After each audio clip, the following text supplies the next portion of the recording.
Kagandahan lang talaga nitong bagong piston, yun meron siyang dark, anong tawag dito, bagong technology.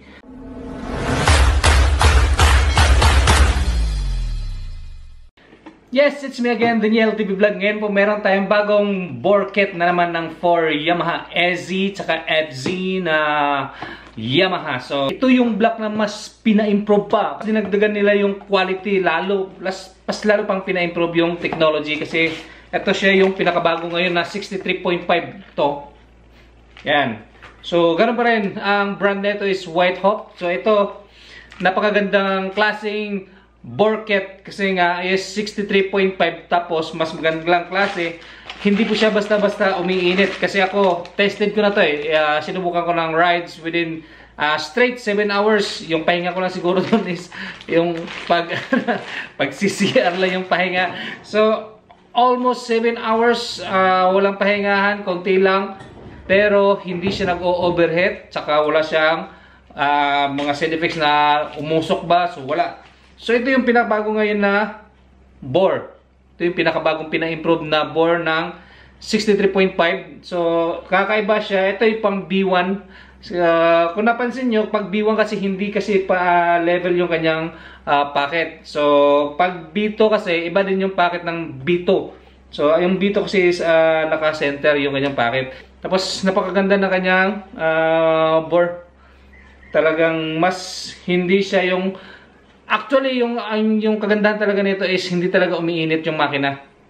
Kahit long rides ka, so guaranteed ko, kahit ako mismo is magagaranteed na magandang klase yung kanyang block. Kasi hindi ako magre-recommend pag hindi talaga quality.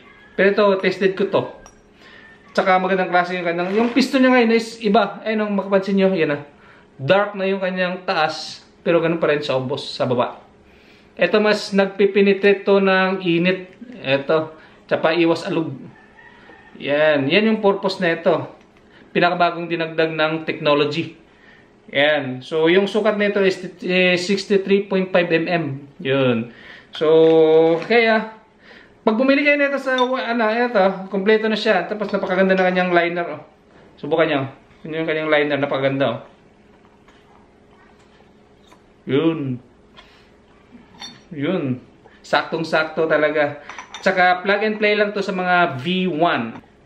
Tapos yung kagandahan nito is yung kanyang gamit na ito, kompleto nga pala yung parts niya. Meron siyang pin, tsaka meron din siyang lock. Tapos ang kagandahan is dalawa yung kanyang ring. Yung ring niya nito is original RI key. Ito yung mga heavy duty na mga ring. Ayan, pang sasakyan. Hindi ito yung madaling malusaw na mga ring. Ito yung mga high quality na mga piston ring. So, yan. Tsaka yung kanyang piston, magandang klase din. Basta yung pinakabago nito na ina-improve is ito, yung kanyang top, iba ng kulay. Para anti-heat. Meron na rin siyang kasama, pag binili mo, meron na siyang kasama na itong sa meron siyang block at saka head gasket. Tsaka meron din siyang gasket dun sa kanya, tensioner gasket to. Sa may kanyang tensioner. So meron din siyang kasama, free na rin. So at least ito meron na siyang tatlong gasket na free. Tapos meron din siyang kasamang pin, tsaka meron din siyang kasama na lock. Dalawang set yung kanyang piston ring. Yan yung kasama pag bumili ka ng bore kit. Ito, tsaka plug and play. So ito yung stock. Ito yung 63.5. So halos same lang po talaga sila ng block. Same lang din yung kulay. So hindi talaga malalaman na naka-bore up ka. Tapos yung kagandahan lang talaga nitong bagong piston. Ayan meron siyang dark, anong tawag dito, bagong technology. Tapos yung sa stock naman natin is gano'n lang talaga. So plain lang siya.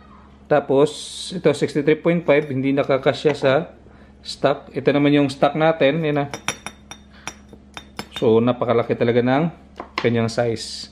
So, kaya pag naglagay ka ng ganito, so tarang stock lang. So, walang pinagkaiba.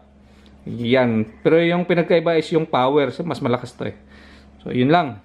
Tsaka, hindi to yung nire-rebore lang sa mga machine shop. Ito talaga is yung manufactured rebore. So talagang package siya.